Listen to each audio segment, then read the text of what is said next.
उज्जवल Bharat news, देश की प्रखर आवाज। अब नए अंदाज। नमस्कार, उज्जवल भारत न्यूज में सभी का स्वागत है। ब्रह्मा कुमारी वलसाड़ सेंटर द्वारा रक्तदान शिविर का आज आयोजन किया गया, जिसमें रंजन दीदी ने सिकल सेल के बारे में विस्तार पूर्वक जानकारी देने के लिए डॉक्टर इटालिया जी को आमंत्रित किया था और इस शिविर में सिकल सेल के बारे में विस्तार पूर्वक जानकारी डॉक्टर इटालिया जी ने दिया। चलिए आपको जानकारी देते हैं सिकल सेल एनीमिया के बारे में। हीमोग्लोबिन एस रोग यानी सिकल सेल बीमारी हीमोग्लोबिन लाल रक्त कोशिकाओं में पाया जाने वाला वह प्रोटीन जो ऑक्सीजन ले जाता है, उसकी वंशानुगत आनुवांशिक असमानता है। इसमें लाल रक्त के कोशिकाओं की ज़्यादा मात्रा में नष्ट हो जाने के कारण लाल रक्त कोशिकाओं का आकार सिकल यानी अर्धचंद्राकार हो जाता है और क्रॉनिक एनीमिया होने लगता है। 26 जनवरी 2024 को सिकल सेल रोग पर डॉक्टर यजदी इटालिया उनके काम के लिए पद्मश्री पुरस्कार से सम्मानित किए जाने के लिए नॉमिनेट किए गए हैं। डॉक्टर यजदी मानेकशॉ इटालिया ने शुक्रवार को कहा कि देश का सर्वोच्च नागरिक सम्मान उनकी टीम का है। गुजरात के मानेकशॉ इटालिया एक डॉक्टर हैं जिन्होंने अपना जीवन गुजरात के आदिवासियों में सिकल सेल एनीमिया के लड़ने के लिए समर्पित कर दिया है। उन्होंने ये भी बताया कि इटालिया ने कहा कि यह एक अच्छी बात है कि उनका मानना है कि ये पुरस्कार केवल उनके नाम पर ही नहीं लेकिन उनकी पूरी टीम का है। आपको बता दें कि माई गव इंडिया सरकार का एक नागरिक सहभागिता मंच है। भारत 24 घंटे पहले में एक्स पर पोस्ट किया गया था, जिसमें नीचे दी गई सूची के अनुसार इस वर्ष पद्म पुरस्कार विजेताओं की सूची में 132 नाम है, जिनमें 2 युगल मामले में पुरस्कार को एक के रूप में गिना जाता है और ये शामिल सूची में 5 पद्म विभूषण, 17 पद्म भूषण और 110 पद्मश्री पुरस्कार शामिल है। पुरस्कार पाने वालों में 30 महिलाएं हैं और सूची में विदेशी अनिवासी भारतीय यानी NRI भारतीय मूल के व्यक्ति, PIO भारत की विदेशी नागरिकता, OCI और 9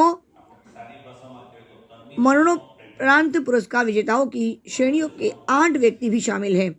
पद्म पुरस्कार जो 1954 में स्थापित किए गए थे, भारत के सर्वोच्च नागरिक सम्मानों में से एक है और हर साल गणतंत्र दिवस की पूर्व संध्या पर घोषित किए जाते हैं।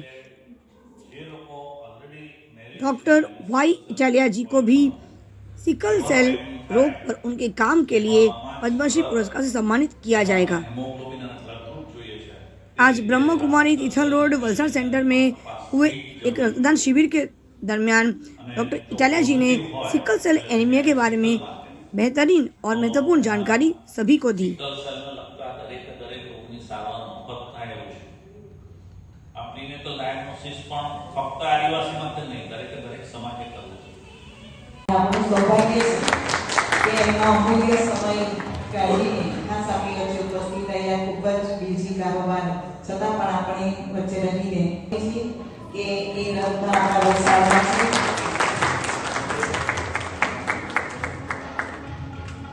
જેની અંદર થેલેસેમિયાનું પ્રમાણ ઓછું છે। હું હમણાં હૈદરાબાદ ગયો હતો તો હૈદરાબાદની અંદર મુસ્લિમ કોમ્યુનિટી વધારે છે, તો ત્યાં તો એટલું બધું પ્રમાણ છે કે બાળકો દર 15 દિવસ આપણું નવું બ્લડ ડોનેશન પણ છે અને એ જરૂરી પણ છે કે જો કાર્ય તો નવું આવતું છે જરૂરી પણ છે। અને એક વાત મને પણ ત્યારે ખ્યાલ આવ્યો, ત્યારે કોઈ બ્લડ ડોનેશન રક્તદાન કરવું કોઈ ખ્યાલ નહોતો, કોઈ સમજ નહોતી, પરંતુ આપણા જ ઘરની અંદર જ્યારે नमस्कार, उज्जवल भारत न्यूज़ में सभी का स्वागत है। कहते हैं रक्तदान यानी महादान। दुनिया में हर चीज टेक्नोलॉजी इंडस्ट्री फैक्ट्री में मिल जाएगा, लेकिन रुधिर ब्लड और रक्त एक ऐसा हमारे जीवन का अनमोल तत्व है जो हमें दान करने से ही प्राप्त होता है। रक्तदान करेंगे तभी हमारे जीवन में रक्त की जब जरूरत होगी तो हमें मिल पाएगा। वो आदमी विज्ञान इतना आगे नहीं बढ़ पाया है कि रक्त हम बना सकते हैं। रक्त को दान करने से ही हमारी ज़रूरतें पूरी होती है। हमारे साथ आज दीदी बैठी हैं, रंजन दी बैठी हैं, साथ में हमारे माननीय इटालिया जी यहाँ पे बैठे हैं, जिनको नॉमिनेट हुए हैं एक राष्ट्रीय पुरस्कार से। आइए आज रंजन जी से बात करते हैं। आज का ये रक्तदान शिविर किस हेतु से रखा गया है, जानते हैं उन्हीं के शब्दों में। दीदी आपका स्वागत है। हर मास जनवरी मास जो कि विशेष ब्रह्मा कुमारी विद्यालय के फाउंडर स्थापक पिता श्री ब्रह्मा बाबा का ये पुण्य स्मृति का मास है और इसी को लेकर के हम पिछले कई वर्षों से जनवरी मास के अंदर खास ब्लड डोनेशन कैंप रखते हैं, क्योंकि हम समझते हैं कि आज ब्लड की कितनी आवश्यकता रहती है। कई बार हम अखबारों से ये समाचार पढ़ते हैं कि कई स्थानों पर ब्लड की ज़रूरत होती है लेकिन ब्लड नहीं मिल पाता है, तो कितने लोग अपना जान गंवा देते हैं। और इसीलिए इसी सोच को लेकर के हमने ये ब्लड डोनेशन कैंप रखवाना शुरू किया है और इसकी हमें बहुत खुशी रहती है कि एक व्यक्ति का 1 यूनिट ब्लड एक व्यक्ति की जान बचा सकता है। बहुत बहुत धन्यवाद। हमारे साथ माननीय इटालिया जी उपस्थित है। उनसे पूछते हैं सिकल सेल के लिए उन्होंने जो एक मुहिम अपने कंधों पर जिम्मेदारी ली है, समाज को सिकल मुक्त करने का जो उन्होंने बेड़ा उठाया है, जो उसके बारे में चर्चा करेंगे। और समाज में हर वर्ग के लोग उपस्थित होते हैं, हर वर्ग के लोग रहते हैं, लेकिन कुछ ऐसे विशेष वर्ग होते हैं। जैसे आज मैं उनका लेक्चर सुन रही थी, हैदराबाद में काफ़ी सारी मात्रा में सिकल सेल के पेशेंट जो रोगी पाए जाते हैं, तो विशेष कारण क्या है उस पर हम आज उनसे सवाल करेंगे। सर आपका स्वागत है। नमस्कार। सिकल सेल एनीमिया ज़्यादा करके आदिवासियों में हेरिडिटरी वारसागत रोग है। उससे जो लाल कण होते हैं वो हाफ मून शेप के, आधे चंद्रकार शेप के बन जाते हैं, तो उससे शरीर के अंदर बहुत सारी तकलीफें उठती हैं। तो ये सब तकलीफें अगर दूर करने का है तो एक तो उनको अच्छी तरह से हो सके इतना जल्दी उसका डायग्नोसिस होना चाहिए। डायग्नोसिस होने के बाद उसको पूरा ट्रीटमेंट मिलना चाहिए और उसको काउंसलिंग होना चाहिए कि अगर आपके अंदर सिकल सेल डिसीज़ है तो आप कैसे अच्छी तरह से के जी सके और क्या करने का क्या नहीं करना है, क्या ये सब समझाने से उनका अबाउट 70% ऑफ क्राइसिस कम हो जाता है।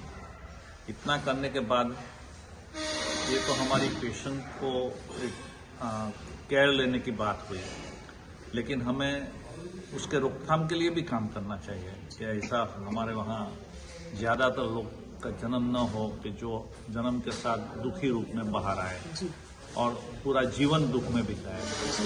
तो उसके लिए भी हमें काम करना चाहिए। तो सरकार ने जो ये sickle cell anaemia control programme बनाया है उसमें ये सभी चीज़ें शामिल हो गई है।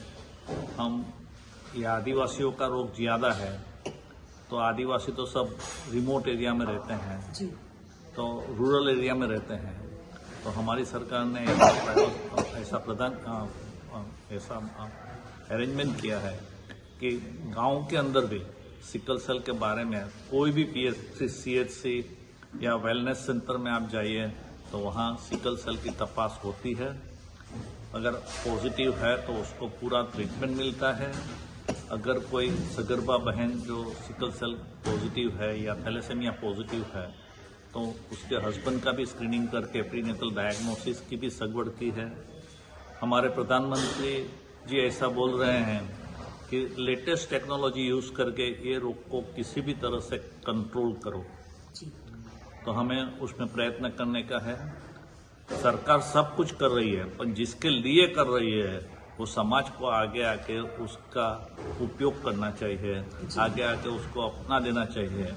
आप सब लोग के अंदर शायद सिकल सेल या थैलेसीमिया नहीं है, तो आपके आजू बाजू में, नज़दीक में, आपका फैमिली में, आपकी सोसाइटी में, आप जो कम्युनिटी में से आते हैं वहाँ पे ये रोग की चर्चा होनी चाहिए और सरकार जो कर रही है उसका एडवांटेज लेके ये रोग को काबू में रखने का हमें प्रयत्न करना चाहिए। धन्यवाद सर। अंत में इतना ही कहना, अपनी सरकार के द्वारा मैंने पहले भी देखा 2 वो जिंदगी का पोलियो को भी निस्तार नाबूद किया है हमारे देश में। उसके बाद डॉट प्रोग्राम जब चला था, टीबी को कंट्रोल करने, टीबी को भी निस्तार नाबूद किया गया है। उसके बाद जो HIV जो प्रोग्राम चला था कि एड्स को भी कंट्रोल कर लिया गया है। आज एड्स के लिए भी काफ़ी सारे अवेयरनेस प्रोग्राम चल रहे हैं। उसके बाद जब कोरोना का समय आया तो हमने देखा कि किस प्रकार से हमारे ही देश में वैक्सीन बनाकर लोगों को नियंत्रित किया गया, लोगों को जान बचा ली गई। तो क्यों सिकल सेल को हम लोग कंट्रोल नहीं कर पाएंगे? हमारे देश ने हर उस विपदा आपदा को कंट्रोल किया है और निस्ता नाबूद किया है। तो सनातन धर्म की इस धरती पर हम हर रोग को, हर कीटाणु को हम कंट्रोल करने का पूरा क्षमता रखते हैं, क्योंकि हमारा देश सनातन का देश है, सनातन की धरती है। इसमें कभी कोई कीटाणु, कभी कोई वायरस हमारे साथ लड़ने के लिए ताकतवर नहीं हो सकता। जहाँ पर राम बसते हैं वहाँ पर कोई रोग नहीं होता। और अंत में इतना ही जोड़ना चाहूंगी, जिस प्रकार से हमारे इटालिया सर जी ने अवेयरनेस लगातार वो लोगों तक पहुंचाने का कार्य, सकारात्मक कार्य कर रहे हैं, तो वहां पर वलसाड़ जिला ही नहीं, देश में कोई भी व्यक्ति सिकल सेल से पीड़ित आने वाले समय में नहीं होगा, इसका मुझे पूर्ण विश्वास है। और जैसे दीदी ने भी हमसे कहा है कि जिस प्रकार से वो भी रक्तदान शिविर बार बार रख रही है, तो हमारे समाज में हर व्यक्ति निरोगी हो, और इसी का हम लोग प्रयास करें, सकारात्मक प्रयास करते जाएंगे। उज्जवल भारत ने हमेशा ये कोशिश किया है कि ऐसे प्रोग्राम, ऐसे कार्यक्रम को बार बार लोगों तक पहुंचाए और लोगों तक अवेयरनेस पहुंचाने सकारात्मक कार्य करें। उज्जवल भारत इसके साथ बने रहिए। चैनल को लाइक करें, शेयर करें, सब्सक्राइब जरूर करें, क्योंकि आपका साथ ही हमारा विश्वास है। सबका साथ, सबका विकास, सबका विश्वास, अंत में सबका प्रयास। उज्जवल भारत देश की प्रखर आवाज। सीमा भट्टाचार्य, ब्रह्मा कुमारी, वलसाड़ सेंटर से धन्यवाद।